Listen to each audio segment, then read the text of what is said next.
I don't know that there are places that are too risky to develop. I would agree with Abby that we're a strong property rights state and people have entitlements and should have the opportunity to continue to utilize the rights that they have.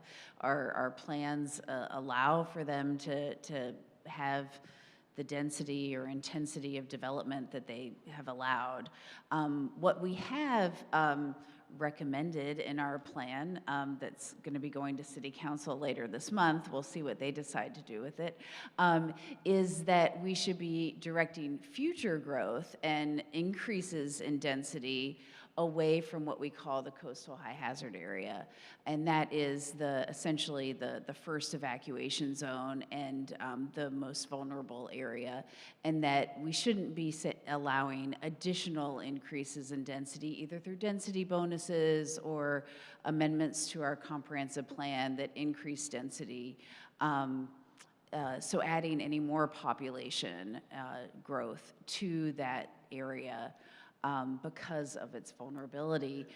So people can keep what they have and those rights, but not add more to it.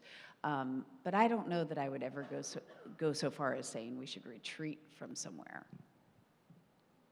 I'll give a really smug answer that Graham from Kettler might appreciate or not, but I'll say that the insurance companies are telling you where the most risk is, and you'll pay the price in your insurance rate, your insurance premium, or you'll decide you don't want to, or they won't write you at all.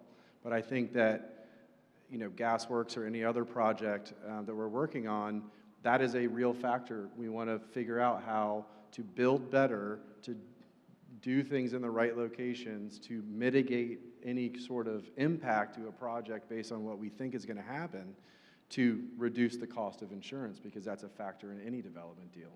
And I think, you know, Casey and his team and any Kartik, I'm sure you all as well, you know, that is a big part of your overall ongoing operations and maintenance cost, and that is something that needs to be factored in terms of how we're investing in our infrastructure and how where we're building and how we're building.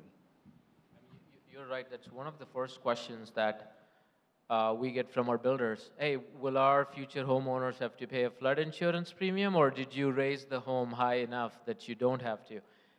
And 9 out of 10 times it's like, no, we raised it high enough, you don't have to worry about, and you know, you'll be fine. So I think it goes back to, I don't think you want to stay out of any area. It's just back to the theme of the entire talk today, just being smart and responsible on how you do it. So it makes sense for everyone.